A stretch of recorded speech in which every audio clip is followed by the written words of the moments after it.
Desde que Colón descubrió América, todas las tierras de las Indias eran propiedad de la corona española. Inmediatamente comenzó a surgir un sentimiento de superioridad por parte de los conquistadores hacia los indígenas. Estos últimos eran tratados como seres sin alma, por lo cual solo servían para una sola cosa: ser esclavos. Algunos tuvieron mejor suerte que otros. Los arawaks de las Islas Antillas tuvieron mala suerte y en su mayoría terminaron siendo esclavos, en un principio. Después los malos tratos y las torturas los llevó a su exterminio. Al llegar a la Española, el oro cegó a los españoles, esclavos y oro. Eso fue lo que provocó la muerte de la mayoría de las tribus indígenas. Los 3 siglos que siguieron se basaron en la explotación de los recursos naturales de las colonias. En el siglo XVIII sucedieron 3 sucesos que sirvieron como antecedentes para que se gestara el proceso de las independencias en América. El primero fue la implantación de las reformas borbónicas. Estas buscaban un mayor control político, económico y social de España sobre las colonias americanas. El segundo fue la independencia de las 13 colonias, imponiendo una república democrática. Y el tercer suceso se dio en 1789 con la Revolución Francesa. Como fruto de la Revolución Francesa, en 1791 comenzó una revuelta de esclavos en Haití. Este levantamiento no fue como se esperaba, ya que la violencia que desató fue muy influyente en la mayoría de las colonias. Su vecino, Santo Domingo, quiso tomar el ejemplo de Simón Bolívar y quiso buscar la independencia, pero militarmente era un movimiento muy débil. Mientras tanto, en 1804 Haití había logrado su independencia. La isla cubana sufrió grandes cambios a mediados del siglo XVIII. Se convirtió en una de las más grandes colonias azucareras. Gran cantidad de propietarios comenzaron a invertir en el desarrollo de las tierras. Creció el comercio de esclavos y España le dio más libertad de comercio, a diferencia de las demás colonias que tenían prohibido el comercio con extranjeros. La revolución de Haití tuvo un impacto importante en Cuba, ya que esto hizo que creciera la demanda de azúcar dentro de la isla, a la vez que causó miedo en la sociedad cubana de que una revuelta sucediera como pasó en Haití.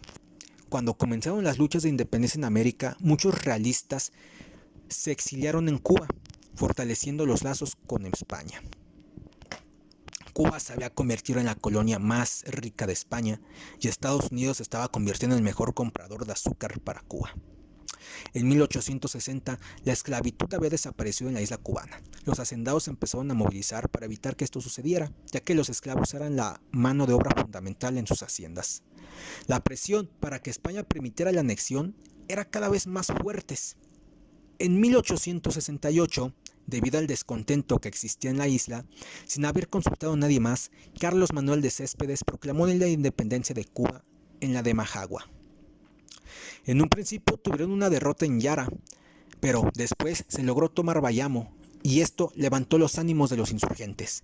Los españoles no le tomaron importancia a las revueltas, esto en parte porque semanas antes había ocurrido otra revuelta similar en Puerto Rico, y además en España había estallado una revolución que provocó el derrocamiento de Isabel II. Después de algunos años de la guerra, la mayoría de los líderes habían muerto o estaban exiliados. 10 años después, en el año de 1878, se firmó la Paz de Sanjón. En 1895 comienza la Segunda Guerra de Independencia de Cuba. El líder ahora es José Martí, además de los antiguos líderes de la Guerra de los 10 años, Gómez y Macio. Martí tenía la idea de que era necesaria la independencia de Cuba, ya que ésta había demostrado que era capaz de sobrevivir económicamente sin la necesidad de los españoles, aunque también era consciente de que no podían anexarse a los Estados Unidos. Esto solo supondría un cambio de régimen y no una independencia como tal. En mayo de 1895 murió Martí en el combate de 12 Ríos.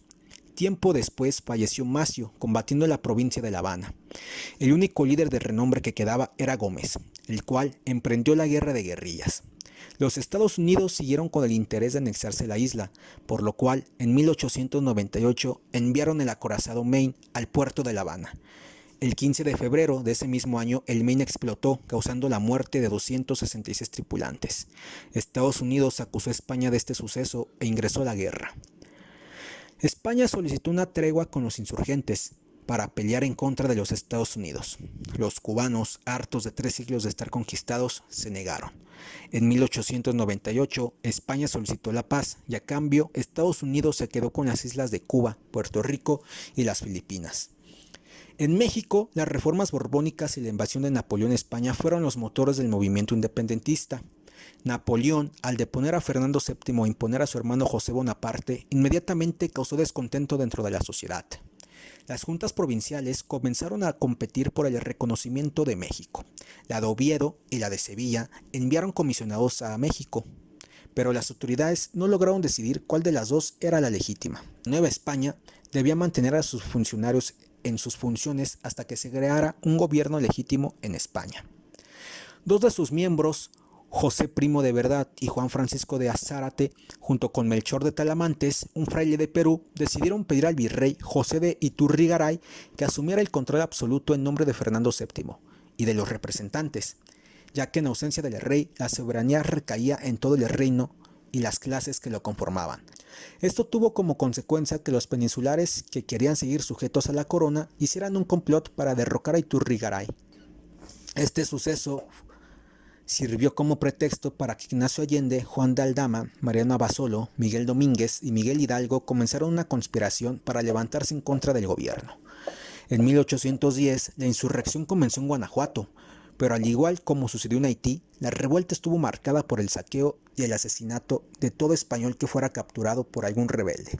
En 1811, Hidalgo y los demás insurgentes fueron capturados y ejecutados.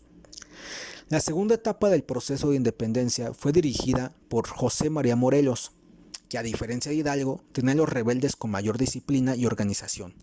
El programa de Morelos consistía en una serie de reformas sociales que incluían la abolición del tributo, un sistema de gobierno parlamentario, la abolición de la esclavitud y del sistema de castas, como la introducción de impuestos sobre los ingresos. El 6 de noviembre de 1813, el Congreso de Chilpancingo proclamó la independencia.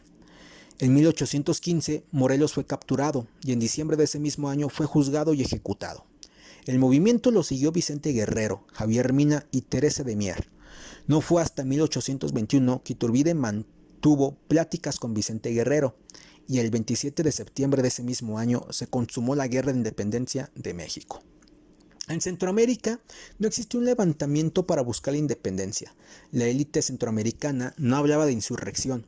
Se enfocaban más bien a intentar desarrollar el comercio, la navegación y la agricultura.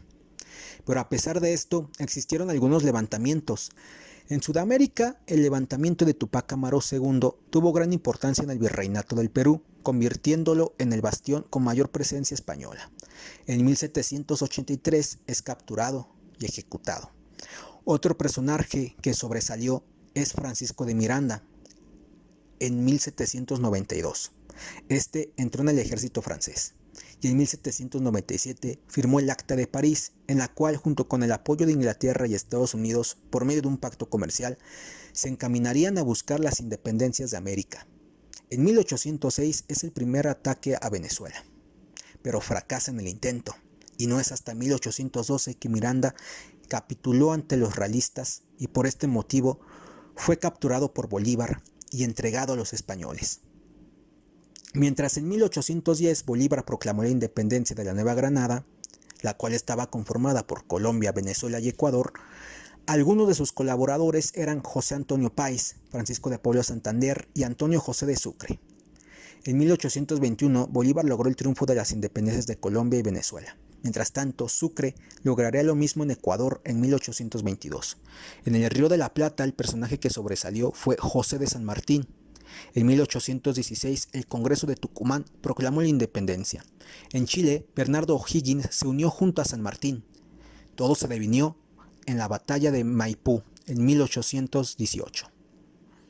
En Perú, la situación era muy distinta, debido a la experiencia que se había tenido con Tupac Amaru, el cual provocó que tanto criollos como peninsulares se unieran para evitar y sofocar otro levantamiento igual.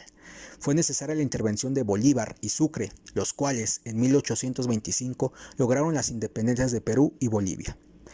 En cambio, en Brasil no hubo insurrecciones. Todo se definió a la crisis que generaron las invasiones de Napoleón a Portugal, quien logró que la realeza tuviera que exiliarse. En 1815, el rey Dom João VI declaró a Brasil como el Reino Unido con Portugal. El rey Dom João dejó a cargo a su hijo Dom Pedro I, quien simpatizó con el sentimiento de querer independizarse. En 1820 estalló la Revolución Liberal en Oporto, y esto llevó la primera constitución al Reino de Brasil.